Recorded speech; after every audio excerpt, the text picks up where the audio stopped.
She collapsed, clutching her stomach, just as I raised my glass to announce I'd been accepted into the elite Harvard MBA program. My family panicked, but I didn't flinch. Because 20 minutes earlier, I recorded a video predicting exactly how my sick brother would fake another attack. This time, I had proof, and he had no way out. My brother Zane was always the family's glass doll, fragile, delicate, and a little too shiny to be real. Born with a minor heart murmur that cleared up by the time he was 6. He somehow managed to stay the center of attention for the next 20 years. He wasn't dying. He wasn't even sick anymore. But he played the role of barely surviving with Oscar-worthy commitment. It started with skip chores and fake dizzy spells when we were kids. Then came the high school years when I made honor roll. He passed out during morning announcements. When I got my first job at the movie theater, he blacked out in the parking lot. Every damn time I achieved something, he almost died. And my parents? Hook, line, and sinker. Always. By the time I turned 21, I'd had enough of Zane's nonsense. I was busting my ass in college, working 2 jobs, and still couldn't get a proper family dinner without him fainting into the potato salad. I tried confronting him once. He said, "I can't believe you think I'd fake a condition that almost killed me." I said, "It didn't kill you. It didn't even slow you down." He blinked and then looked at Mom like I just stabbed him. She cried. Dad called me ungrateful. Zane just sighed and went upstairs, limping for dramatic effect. From a heart murmur, that's when I knew I'd have to play a longer game. I started collecting data, not just mental notes. I made spreadsheets, documented incidents. Zane's attacks became their own color-coded tab in my life. I tracked times, symptoms, keywords he used. Every attack followed a sick little script. He always grabbed his lower left side, always called for Mom first, always rated the pain a solid 8, never more, never less. And he always recovered. Exactly 2 hours later, just enough time to erase whatever moment I worked so hard for. The more predictable he got, the more determined I became. So I planned something I called the reveal. My moment. His fall. It started at our extended family's quarterly dinner at Uncle Russ's house in Tacoma, Washington. 27 people crammed around. Mismatched tables in a creaky craftsman house that always smelled like burnt cheese and wet wood. Showed up late on purpose. Let them all get comfortable. Let Zane get relaxed. I wore my best blazer, red lipstick. I looked like power. I slipped into the upstairs bathroom at 6:10 p.m. and recorded a 90-second video. Just me, calm, direct. In exactly 20 minutes, I'm going to announce that I got into Harvard's MBA program with a full scholarship. The moment I finish speaking, Zane will grab his left side, say he feels faint, beg for Mom, rate the pain an 8. He'll ruin my night, like always, but this time, I'm ready. I saved the video, set the phone in my purse, walked downstairs. With a smile, the table buzzed with chaotic conversations, mostly about my cousin Lacey's divorce and Uncle Don's latest business idea, involving artisanal pickles. I clinked my glass, hard. The room quieted. Zane glanced up from his vegan meatloaf. "I have something to share," I said, loud enough to cut through the room. "I just got my acceptance letter. I'm going to Harvard." Silence, then an explosion. Cheers, clapping. Uncle Russ whooped. Grandma slammed her wine glass on the table in excitement. Even Dad looked up from his phone and gave me a rare nod of pride. Mom cried. For me. For once. And Zane? At first, nothing, but I watched him. Carefully. He squinted. Twitch. Tilted his head like he was searching for static in the air. Then it came. He dropped his fork. Gasped. Grabbed. His left side, Mom was on her feet before he even opened his mouth. I don't know. It just started hurting, he whimpered. Like really bad. An 8, maybe a 9. My cousins immediately swarmed him. Dad was halfway to the car, shouting about taking him to the A. Aunt Kim yelled for someone to get a cool rag.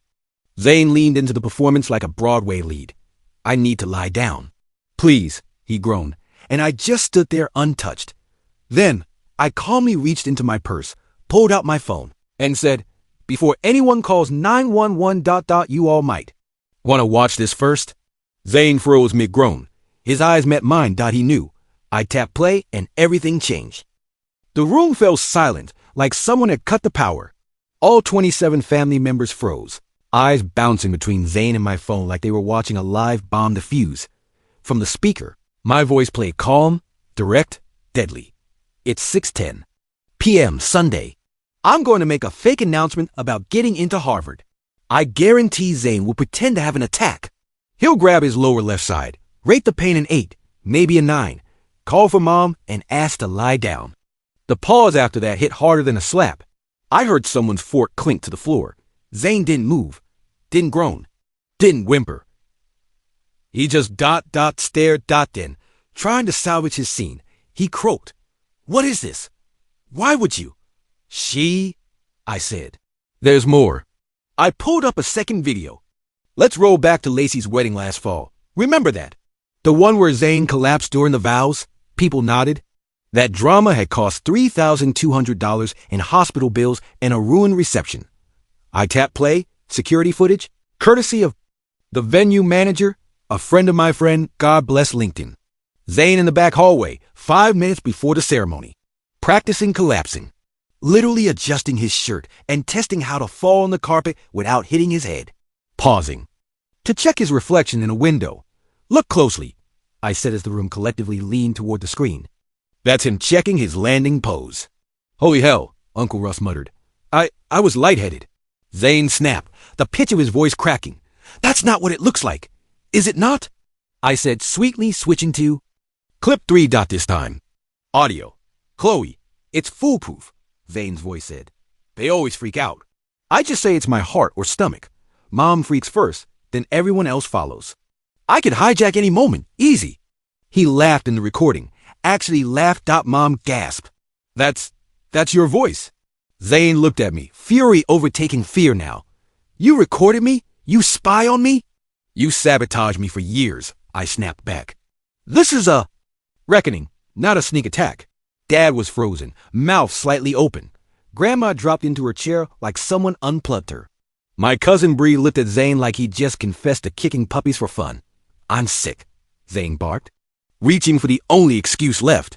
"You think I wanted this life? You think I chose to be the sick one? You're not sick," I said sharply. "You're a parasite with a flair for theater. He stammered. "I was born with a heart murmur." "And it healed?" I shot back. "The doctors cleared you when you were 6. You just kept pretending because you liked what it got you." He lurched up from the chair. "You're trying to destroy me." "No," I said coldly, stepping closer. "I'm just showing everyone what you've already done." I turned to the others. "How many of you missed birthdays? Canceled vacations? Paid hospital bills? Rearranged your lives for Zane's episodes?" People shifted uncomfortably. Uncle Russ said, "I missed work. Twice." Aunt Kim whispered, "We canceled Thanksgiving once because of a cardiac scare." Mom began crying again. "You lied to all of us." Zane spun to her. "Mom, no. You know me. I thought I did," she choked out. "But now, I don't know what's real anymore." Zane's face changed. Something in him cracked. He dropped the performance mask, and underneath was raw, bitter, petty rage. "Oh, please," he hissed. "She's the golden child. You all worship her. Harvard this, promotion that, straight A's. You think that didn't mess with me? I had to do something to even the score." "So your solution was psychological warfare?" Dad growled, his voice shaking with rage. "You made your sister the villain for years and we believed you." Zane backed up, pale now. "I didn't." "Yes, you did," I interrupted. Every second of it was calculated. Silence stretched like a taut wire. The atmosphere was no longer awkward, was electric, trembling, dangerous. Then Grandma spoke. "You owe her," she said to Zane, voice grave. "You owe all of us, but especially her." Zane collapsed into his chair, not from fake pain this time, but the weight of being seen, truly seen. "No more performance, just consequences. I'm not done," I added quietly. "There's one more thing everyone should know." Zane flinched. The next bomb? Still ticking. Everyone thought the worst was over, that the smoke had cleared, that maybe, just maybe, Zane had finally been exposed and humbled. Wrong. I wasn't finished. Not even close. I said there's one more thing, I repeated, louder this time. Zane, visibly tensed. "You don't have to do this. Ren. Please." "Oh, now I get a first name." After 15 years of lies, guilt trips, and character assassination? I stared him down. This one's about Connor. You could feel the ripple move through the room like a blast wave. My ex, the guy I loved. The guy who dumped me in public over fake screenshots. The guy Zane had stolen with performance art and Photoshop. Zane's lips parted. His eyes darted around like a trapped animal. Don't go there. I begged you not to send those messages, I said, my voice trembling with fury. I cried for days when Connor left. I thought I was going crazy. You didn't. Just ruin a moment, Zane. You destroyed something I actually loved. He deserved IT. Zane screamed, suddenly unhinged. He always looked at you like you were a goddess. You don't know what it's like living in your shadow. I just ... wanted to be seen. And framing me as a sociopath was the way to do that. I was desperate. No, you were evil. Gasp around the room. My hand shook, but I raised my phone again. I retrieved the full cloud backup from your iPad, I said coldly, including the fake email account you made in my name and the staged messages you sent to him. You made me sound like a psychopath. I pulled up the screenshots. Message after message where I said things like, wish Zane would finally drop dead already. I'm tired of his pathetic fake heart issues. Then another. Sometimes I dream about suffocating him with a pillow. It'd be a mercy kill. People started backing away from Zane like he was radioactive. You wrote these, I hiss. You timed them with when I was out of the house. You even used my slang to make it believable. Connor believed it. Everyone did. Zane's whole face collapsed. I didn't think he'd show you.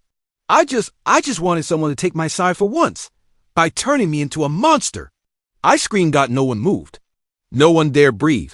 Then came the final blow.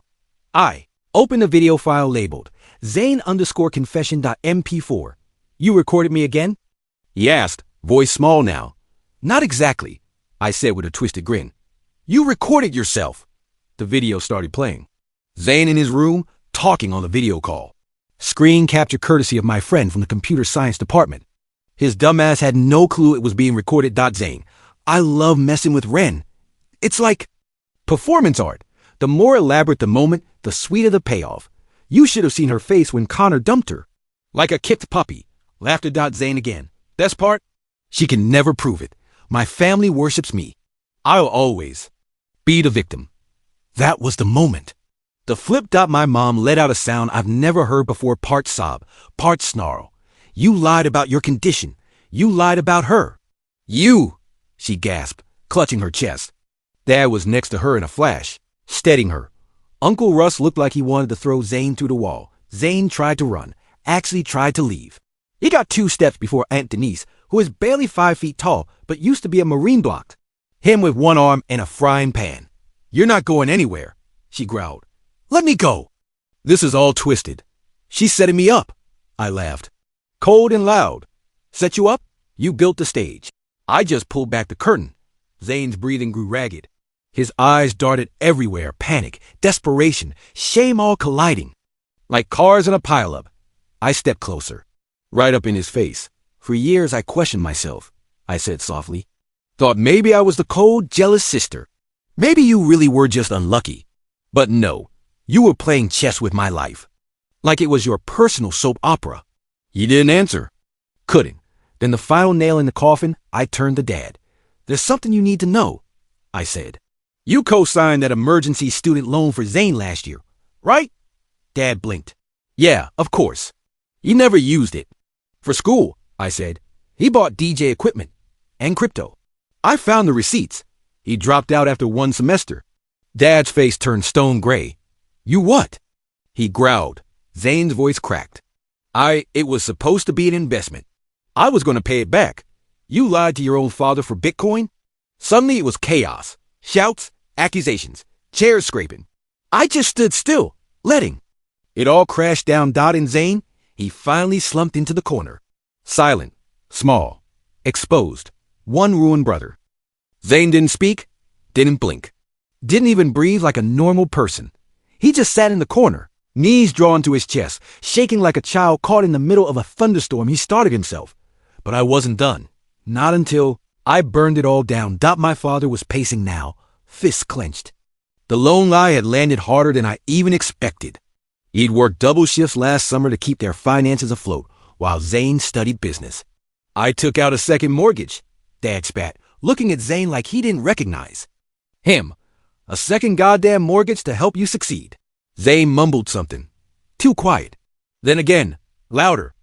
I didn't ask you to. Oh, that did it. My dad stepped forward so fast that Uncle Russ had to physically grab him by the arm. Don't, Uncle Russ warned. He's not worth it. Not worth it? I gave up everything to raise him right, and all I got was lies. Zane started crying, but this time there was no performance. No strategic moan. No faking. It was raw, pitiful sobbing. And not a single person moved to comfort him. Even Mom, who once cried over his imaginary ulcers, was frozen, like a glass statue. Conned us, she said quietly. You conned me. Zane wiped his nose with the sleeve of his hoodie. I just wanted to matter, he whimpered. You always cared more about Ren. That snapped my mother back into motion. Don't you dare turn this into a pity party. She snapped, voice cracking from emotion. We were terrified for you, Zane. We planned our lives around your episodes. I almost quit my job when you had that fake seizure in 10th grade. You weren't there for my recital that night, I said quietly, staring into his broken little soul. You promised. You swore. But you didn't show because you were too busy faking unconsciousness and soaking up Mom's attention. A long silence followed. Then, a sound from behind. Grandma Betty. Her cane hit the floor like a gavel. I want him out of my house, she said, voice dead serious. He's poisoned his family for long enough. Grandma, Zane started. Out, she thundered. No. One argued. No one defended. For the first time in his life, Zane had no one left to manipulate. He stood slowly, like a zombie. Red eyes, shaking hands, shoulders sunken. The mask was gone, and what was underneath? A hollow mess of ego and regret. He started toward the door. I followed him. Outside, it was cold and quiet. The stars didn't care about what just happened. And neither did I. He turned to me. Ren, I'm sorry. Too late. I didn't mean for it to go this far. No, I said. You destroyed my relationship, my self-esteem, and my place in this family. You trained us all to worship your pain. I needed it, he said, almost whispering. I needed to matter. And you do, I replied.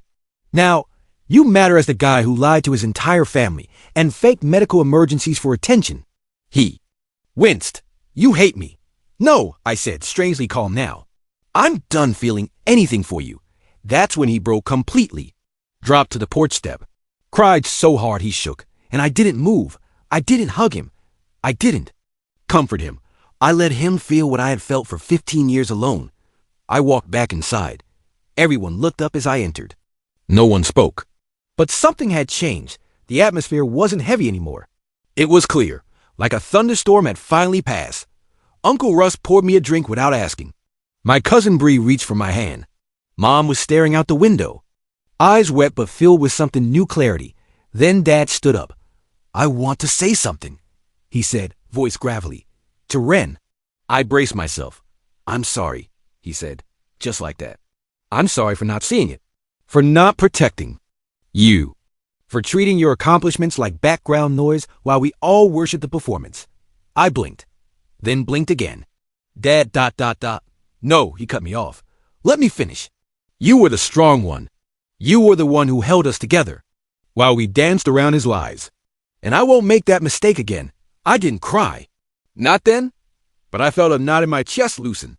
Just a little. Mom finally stood too. We owe you more than an apology. We owe you years of attention we denied you. And then she did something I didn't expect. She hugged me, tight, long, real. I'm proud of you, she whispered. Not just for Harvard, for surviving him. Zane's absence was a hole, but it was cleaner than his presence. For the first time in years, we actually had dinner. Not chaos. Not sirens. Just food. Laughter. Conversation. Healing. And outside. Zane sat on the porch. Alone. Where he could finally feel the cold he had spent so long using to freeze everyone else. You'd think that after someone gets publicly exposed for faking medical emergencies, ruining a sibling's life, and emotionally defrauding his own parents, he'd stay gone. But Zane? Zane doesn't know when to quit. The next morning I woke up to a string of Tex's version of damage control. Paragraphs of half apologies, manipulative guilt trips, and desperate swipes at rewriting the story. Ren, we're family. You went nuclear. Couldn't we have handled this in private? You humiliated me. Do you know how that felt? I thought you cared. Tell Dad to stop ignoring me. I think he blocked my number. This isn't fair. Fair? I stared at my phone, heart racing not with guilt, but adrenaline. Because instead of shame, Zane was doing what he always did, flipping the script, trying to gaslight me into thinking I was the villain for revealing his rot. And worse, he wasn't. Gun-dot around noon, I got a call from Grandma Betty. Her voice was sharp, her tone clipped. Ren, she said. Zane showed up. What? Up, said he left something in the basement. I told him he could wait on the porch while I looked. He refused, tried to push past me. My stomach dropped. Is he still there? No, Russ escorted him out. But Ren, he was angry. Said you hacked his cloud, that you had no right to show those videos. I nearly laughed. No right? He used fake messages to obliterate my relationship. Staged medical scenes to ruin birthdays, graduations, holidays. And I'm the villain? That afternoon, I filed a police report. Not for revenge, for protection. Because when someone like Zane loses control, they don't retreat, they escalate. A week passed. Then another silence until the email sent from a burner account. Subject: you think you've won. The message? A full page of unhinged rants accusing me of turning the family against him, threatening to expose me for cyberbullying, and then, oddly, begging for a clean slate. It was sad, hysterical, and also terrifying, because this was no longer just sibling rivalry. It was a war. That night, Mom and Dad came over to my apartment. They didn't say much at first. Just sat, quiet. Heavy. Then Mom said it. We're cutting him off. I blinked. You mean no more money? Dad added. No phone plan, no fake tuition bills, no emergency Venmo transfers. He's not getting better, Mom whispered, and he won't until he hits bottom. I nodded slowly. It was the right thing. It just didn't feel like victory. Because what do you do with 15 years of emotional carnage? There's no refund for lost birthdays. No repair kit for relationships sabotaged by whispers and lies. I started going to therapy. I needed to. The guilt was buried deep even though I was the one wronged. I had dreams where I was screaming at Zane and no one listened. Again, even now, even after everything. That trauma doesn't just pack up and leave with a truth bomb. Some scars never fade. They just harden, but there was progress. My parents started showing up for me. They came to my scholarship dinner, brought flowers, bragged about me like they were making up for lost time. Uncle Russ called weekly just to check in. Cousin Bree took me out for drinks and toasted to finally being free from the Zane show. Even Grandma Betty sent a letter, a real one, on floral stationery. You were brave. You saved us from a lie. I'm sorry we didn't see it sooner. Still, I couldn't ignore the weight in my chest, not until I faced him one last time. No drama. No ambush. Just truth. I met Zane at a cafe. Neutral territory. I told him I had one thing to say. He looked thinner. Messier. A shell. I didn't feel pity. I felt clarity. You hurt me. I said, for years. You manipulated our family, turned my life into a background prop for your sick performances, and tried to make me think I was the crazy one. I know, he said quietly, and I'm done. His head lifted slightly. Done? I don't hate you. I don't want revenge. I just don't want you in my life. He swallowed hard. So that's it? That's freedom. Then I stood. Left him sitting there, alone again. But this time, he wasn't dragging me down with him. 3 months passed. 3 months of silence. No calls, no texts, no social media stunts. It was the longest I'd ever gone without hearing Zane's name on someone's lips. At first, it felt surreal, like a dangerous hum had suddenly gone missing from the background. I kept waiting for the other shoe to drop, but it did in single quotes T. Instead, something else happened. I started living. I got my Harvard prep materials, picked my apartment in Cambridge, joined a women's business mentorship group. I even started dating. Again, carefully, cautiously, like someone who'd learned that love could be weaponized by outsiders. And my family? Healing. Actual healing. Mom finally stopped walking on emotional eggshells. She called me just to chat, no emergencies. No pity voice interruptions. Dad started asking questions about my goals like he actually wanted to understand them. My brother's shadow no longer stretched across every damn holiday dot, but just when I thought the story was over, came the final explosion. It was a Sunday. Cool breeze. Blue sky. I just come back from brunch with Bree when I opened my phone and saw it, a GoFundMe started by Zane. Title: Former student battling life-altering health crisis needs help to rebuild. I blinked. Read it again. The photo? An old hospital wristband and a dramatic close-up of Zane looking solemn and unshaven. The description? After years of fighting a rare genetic disorder, I've lost everything: housing, job prospects, family. I was misunderstood. Abandoned. Now I just want a second chance to survive. Abandoned? I nearly dropped my phone. But wait, it got better. He had the audacity to mention me. My sister publicly discredited me. Took away the only support system I had.